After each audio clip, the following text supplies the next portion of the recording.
Hello everyone, welcome to the channel. तो आज हमारा जो क्लास होगा, आज का जो लेक्चर होगा वो होगा केमिकल फार्मूला पे बेस्ड।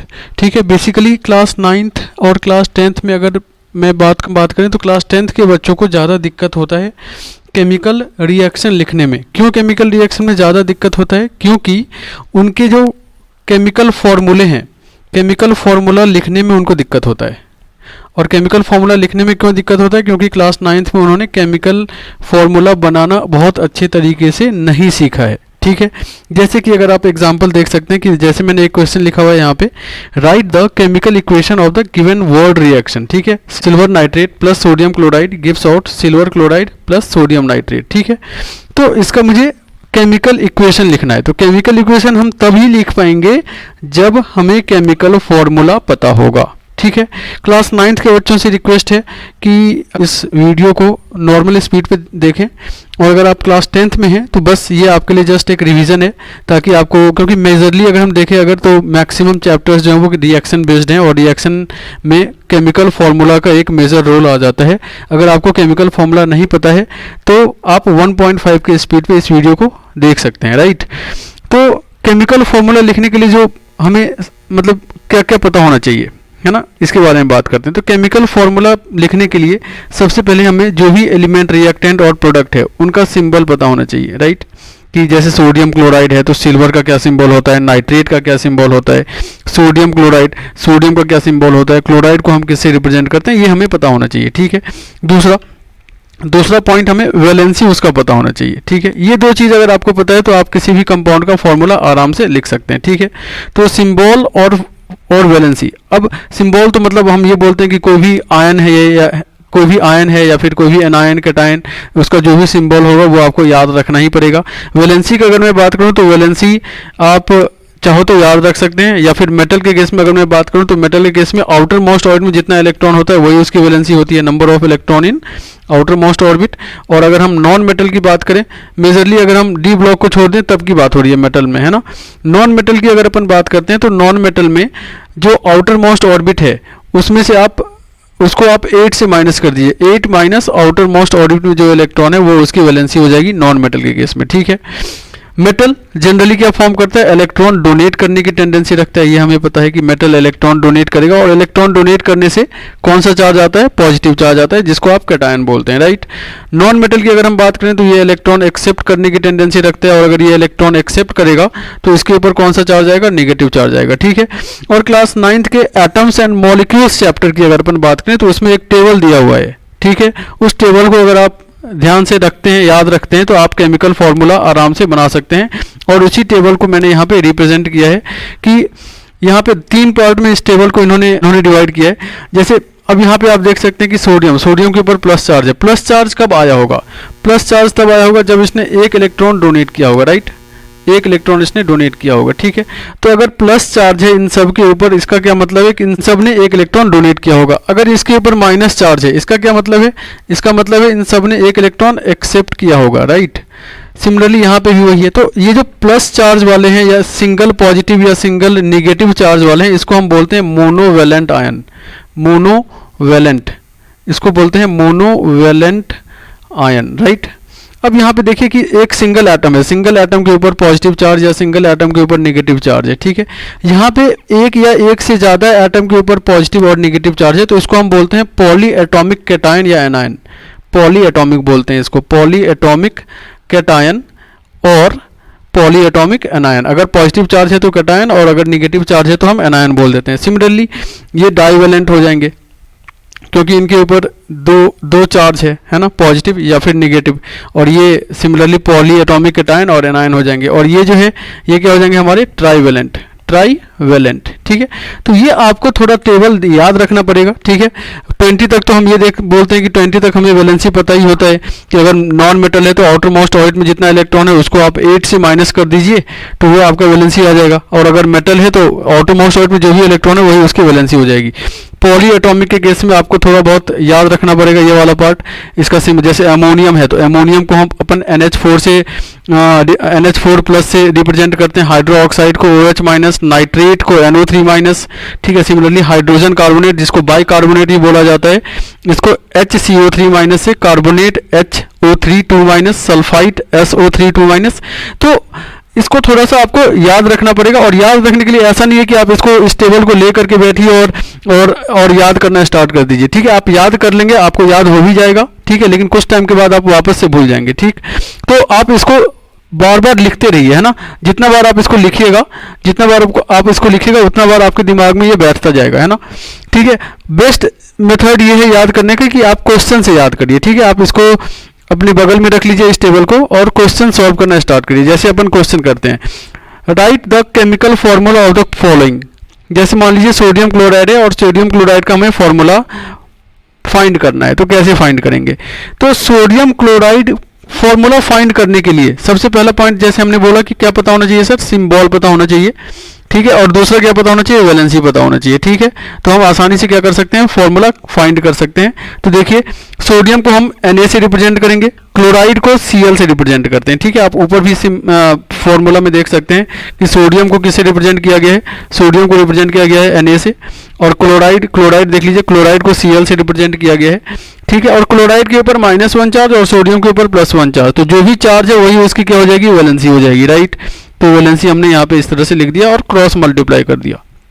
क्रॉस मल्टीप्लाई करने के बाद जो अगर सिमिलर चार्ज है तो वो कैंसिल आउट हो जाएगा, और इसका फॉर्मूला होगा NaCl। तो सोडियम क्लोराइड का क्या फॉर्मूला हुआ, NaCl हुआ। ठीक है, आयरन 2 सल्फेट के बारे में बात करते हैं। तो आयरन अब आयरन को हम जैसे आप मैंने बोला कि आप बगल में इसको रखे रहिए। तो आयरन 2 यहाँ पे रोमन नंबर में लिखा हुआ है, जैसे 2 यहाँ पे भी लिखा हुआ है, आयरन में भी लिखा हुआ है 3। ठीक है, तो ये जो रोमन नंबर में जो नंबर लिखे होते हैं, ये रिप्रेजेंट करता है कि कितना नंबर ऑफ इलेक्ट्रॉन इसने डोनेट किया। क्योंकि कुछ एलिमेंट्स ऐसे भी होते हैं जो एक से ज़्यादा वैलेंसी शो करते हैं, जिसको डी ब्लॉक एलिमेंट बोलते हैं। पीरियोडिक टेबल में ये मिडिल पार्ट में प्रेजेंट रहता है सर। ठीक है, तो आयरन की बात करते हैं। तो आयरन 2 है, तो 2 अगर है तो इसको हम बोलेंगे +2 चार्ज। आयरन 3 है तो इसको हम बोलेंगे +3 चार्ज। ठीक है, कॉपर 2 है तो इसको हम बोलेंगे +2 चार्ज। राइट, एलिमेंट के आगे रोमन नंबर में कुछ नंबर लिखा हुआ है तो वही उसकी क्या हो जाती है, वैलेंसी हो जाती है। ठीक है, तो हमारा फॉर्मूला है आयरन 2 सल्फेट। तो आयरन के लिए हमारा सिंबल क्या होता है, Fe। ठीक है, मुझे तो याद है तो इसलिए मैं लिख रहा हूँ। आपको अगर याद नहीं है तो आप टेबल को साथ में रखिए और सल्फेट का फॉर्मूला देखिए। सल्फेट का फॉर्मूला टेबल में अगर आप देख रहे हैं तो SO4 है। ठीक है, आयरन 2 दिया ही हुआ है यहाँ पे, तो इसकी वैलेंसी 2 हो जाएगी। सल्फेट के ऊपर अगर आप देखें तो सल्फेट के ऊपर -2 चार्ज होता है। देखो आप इधर सल्फेट के ऊपर -2 चार्ज है ना, ये सल्फेट के ऊपर -2 चार्ज। तो जो भी चार्ज होगा वही उसका वैलेंसी भी हो जाएगा, तो 2 हो गया। ठीक है, सिमिलर वैल्यू है नंबर का तो ये कैंसिल आउट हो जाएंगे और फॉर्मूला हो जाएगा FeSO4। ठीक है, तो आयरन 2 सल्फेट का फॉर्मूला क्या हो गया, FeSO4। ठीक, नेक्स्ट इज जिंक सल्फाइड। ठीक है, तो जिंक को किससे रिप्रेजेंट करते हैं, Zn से। सल्फाइड को किससे रिप्रेजेंट करते हैं, सल्फाइड को S से रिप्रेजेंट करते हैं। ऊपर देख लीजिए। ठीक है, सल्फाइड ये रहा, S से रिप्रेजेंट करते हैं और -2 चार्ज है। ठीक, जिंक के ऊपर +2 चार्ज है। तो आप इसको ऐसे लिख सकते हैं, जिंक और सल्फाइड के लिए S, दोनों के ऊपर 2-2 चार्ज था तो वैलेंसी हो गया 2-2, ये कैंसिल आउट हो जाएगा। आप इसको क्रॉस मल्टीप्लाई कर दीजिए तो फॉर्मूला हमारा क्या बन गया, ZnS। ये हमारा फॉर्मूला बन गया। ठीक है, 4th नंबर पे है एल्यूमिनियम क्लोराइड। एल्यूमिनियम को हम लोग Al से रिप्रेजेंट करते हैं और क्लोराइड को Cl से रिप्रेजेंट करते हैं। एल्यूमिनियम के आउटर मोस्ट ऑर्बिट में 3 इलेक्ट्रॉन होता है और क्योंकि ये मेटल है तो इसकी वैलेंसी 3 हो जाएगी। क्लोराइड के ऊपर -1 चार्ज होता है और आउटर मोस्ट ऑर्बिट में अगर हम बात करें तो 7 इलेक्ट्रॉन होता है, तो ये 1 इलेक्ट्रॉन एक्सेप्ट करेगा और 1 इलेक्ट्रॉन एक्सेप्ट करेगा तो इसकी वैलेंसी हो जाएगी 1। अब आप इसको क्या करिए, क्रॉस मल्टीप्लाई कर दीजिए, फॉर्मूला हो जाएगा AlCl3। ये हो गया एल्यूमिनियम क्लोराइड का फॉर्मूला। ठीक है, तो आसान लग रहा है। ठीक है, ऐसे ही मतलब आप आराम से क्या कर सकते हैं, फॉर्मूला बना सकते हैं।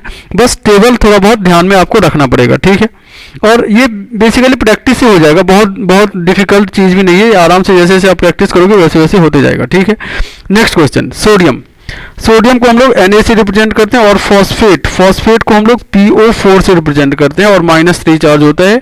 ये पॉली एटॉमिक आयन में आ जाएगा। देखो आप, फॉस्फेट PO4 3- है ना, तो PO4 3- है, मतलब वैलेंसी कितनी हो गई, 3। सोडियम की वैलेंसी कितनी हो गई, 1। तो आप क्रॉस मल्टीप्लाई कर दीजिए, फॉर्मूला क्या हो जाएगा सर, फॉर्मूला हो जाएगा Na3PO4। बहुत बढ़िया, वेरी गुड।